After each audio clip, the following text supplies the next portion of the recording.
তোমরা মাইক্রোসফটের প্রতিষ্ঠাতা বিল গেটসের নাম শুনেছো, ঠিক না? বিল গেটস একটি বই লিখেছেন, রোড অ্যাহেড। সে বইয়ে তার মা মেরি ম্যাক্সওয়েল 4টি পরামর্শ দিয়েছিলেন। বিল গেটস তার বইতে লিখেছে সে 4টি পরামর্শ আমার জীবনকে পরিবর্তন করার জন্য যথেষ্ট ছিল। তার মধ্যে প্রথম পরামর্শ হচ্ছে you have to be exceptional, তোমাকে ব্যতিক্রম হইতে হবে। দ্বিতীয় হচ্ছে ড্রিম বিগার, তোমার স্বপ্ন হবে বড়। তৃতীয় যে পরামর্শটি দিয়েছেন সেটা হচ্ছে বি ইন্ডাস্ট্রিয়াস, তোমাকে পরিশ্রম করতে হবে।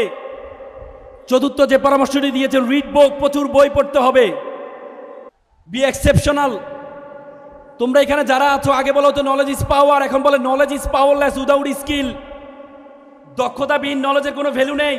তুমি যদি দক্ষ না হও, দেখবা আমাদের দেশে বর্তমানে প্রায় 10 থেকে 15 লক্ষ অনার্স মাস্টার্স পাস বেকার আছে। তুমি কোনো অশিক্ষিত মানুষকে বেকার দেখবা না, তুমি কোনো অশিক্ষিত মানুষকে বেকার দেখবা না। বাংলাদেশে অশিক্ষিত মানুষরা বেকার থাকে না, বাংলাদেশে শিক্ষিত মানুষরা বেকার থাকে। তোমাকে দক্ষতা অর্জন করতে হবে, তোমাকে এমন একটি দক্ষতা অর্জন করতে হবে যে দক্ষতা 10 জন বন্ধু থেকে তোমাকে পার্থক্য করবে। তোমার 10 জন বন্ধু থেকে তোমাকে পার্থক্য করবে এমন একটি দক্ষতা অর্জন করতে হবে। তোমাকে speaking skill is the most final skill all of the skill, কথা বলার দক্ষতা জানতে হবে। তোমাকে থাকতে হবে নতুন নতুন মানুষের সাথে পরিচয় হওয়ার দক্ষতা তোমাকে থাকতে হবে। তোমাকে আইটি স্কিল থাকতে হবে। তোমরা জেনজি যারা আইটি প্রযুক্তির যুগে জন্মগ্রহণ করেছে, এই জন্য তোমাদেরকে জেনজি বলা হয়। সে জেনজিকে এআই নলেজ থাকতে হবে, তোমাকে আইটি নলেজ তোমাকে থাকতে হবে। তোমার যদি এই নলেজগুলো যদি না থাকে তাহলে তুমি শুধুমাত্র সার্টিফিকেট দিয়ে কিছুই করতে পারবা না। কিছুদিন আগে মাইক্রোসফট তাদের একটা আর্টিকেল আমি পড়েছি, সেখানে তারা লিখেছে তাদের 50% এমপ্লয় আছে যাদের কোনো সার্টিফিকেট নেই। তার মানে সামনের যোগ সার্টিফিকেট যোগ নয়। সামনে একটা জরিপে আসছে প্রায় 20 লক্ষ ড্রাইভার তার চাকরি হারাবে। তোমরা জানো এখন ড্রাইভারবিহীন গাড়ি বের হয়েছে, টেসলা বের হয়েছে। সামনে 30 লক্ষ ব্যাংকার তার চাকরি হারাবে। সামনে ব্যাংকের কর্মকর্তা দিয়ে ব্যাংক পরিচালনা করা হবে না। সামনে তোমাদের জন্য বড় চ্যালেঞ্জিং। এজন্য তোমাদেরকে দক্ষতা অর্জন করতে হবে, যে কোনো দক্ষতা।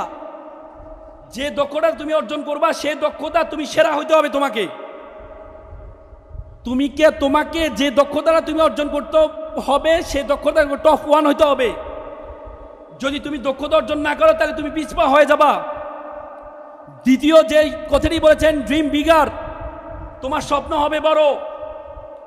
আজকে আমরা গ্রামের মানুষ, আমরা স্বপ্ন কম ছোট দেখি।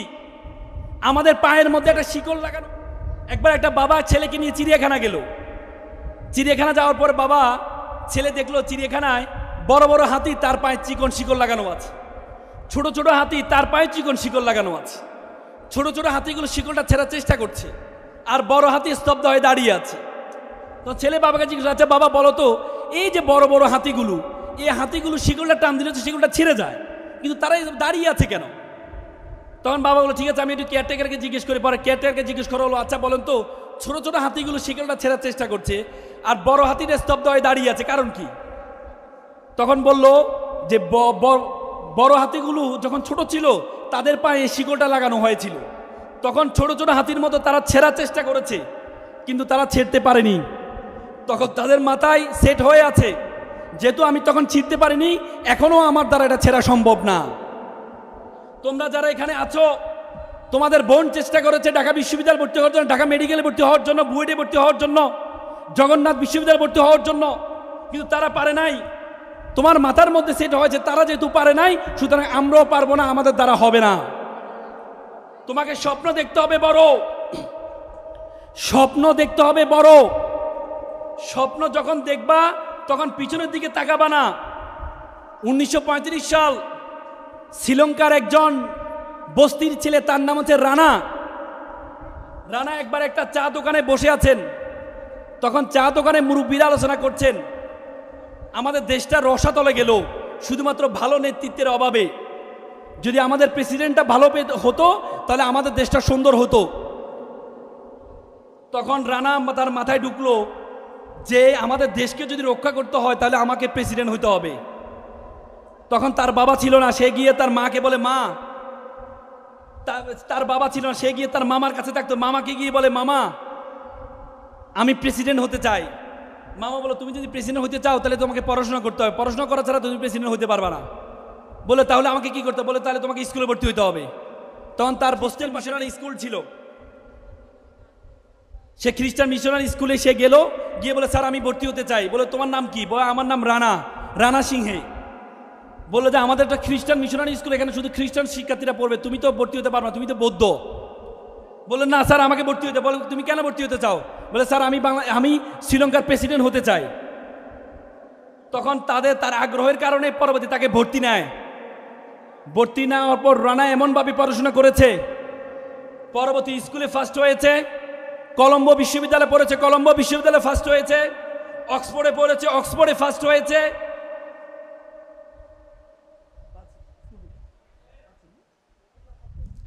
অক্সফোর্ডে ফার্স্ট হয়েছে। পরবর্তীতে সেই অক্সফোর্ড থেকে পড়াশোনা শেষ করে এসে শ্রীলঙ্কার প্রেসিডেন্ট হয়েছে, third president of Sri Lanka, Ranasinghe প্রেমাদাসার কথা বলছি। সে রানা সিংহে প্রেমাদাসা, সে বড় স্বপ্ন দেখেছে একটা বস্তিতে থেকে। তাহলে তুমি পাবনার মতো এত সুন্দর জেলাতে থেকে তুমি কেন বড় স্বপ্ন দেখবা না? তোমাকে বড় স্বপ্ন দেখতে হবে। আমি কিছুদিন আগে ইন্দোনেশিয়া গিয়েছিলাম, ইন্দোনেশিয়া জাকার্তা। তোমরা আমেরিকার প্রেসিডেন্ট বারাক ওবামা ছিল আফ্রো আমেরিকান বংশোদ্ভূত একমাত্র আমেরিকার প্রেসিডেন্ট।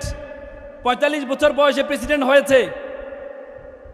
বারাক ওবামার বাবা ছিলেন সিনিয়র বারাক ওবামা, তিনি ছিলেন কেনিয়ার নাগরিক।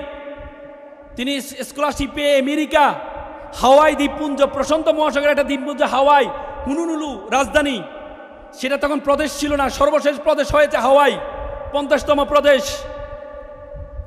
সে হাওয়াই প্রদেশে হুনুলুলুতে পড়াশোনা করেছেন, হুনুলুলু ইউনিভার্সিটিতে পড়াশোনা করেছেন।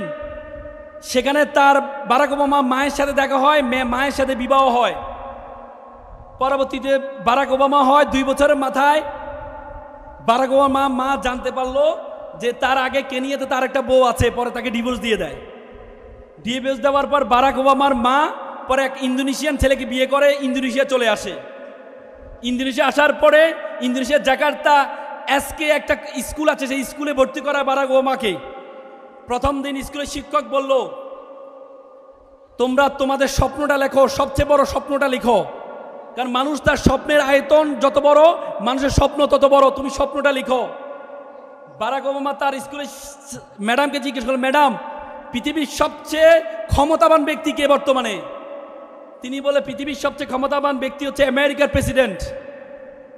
তখন সে লেখে প্রেসিডেন্ট অফ আমেরিকা, আমি আমেরিকার প্রেসিডেন্ট হতে চাই।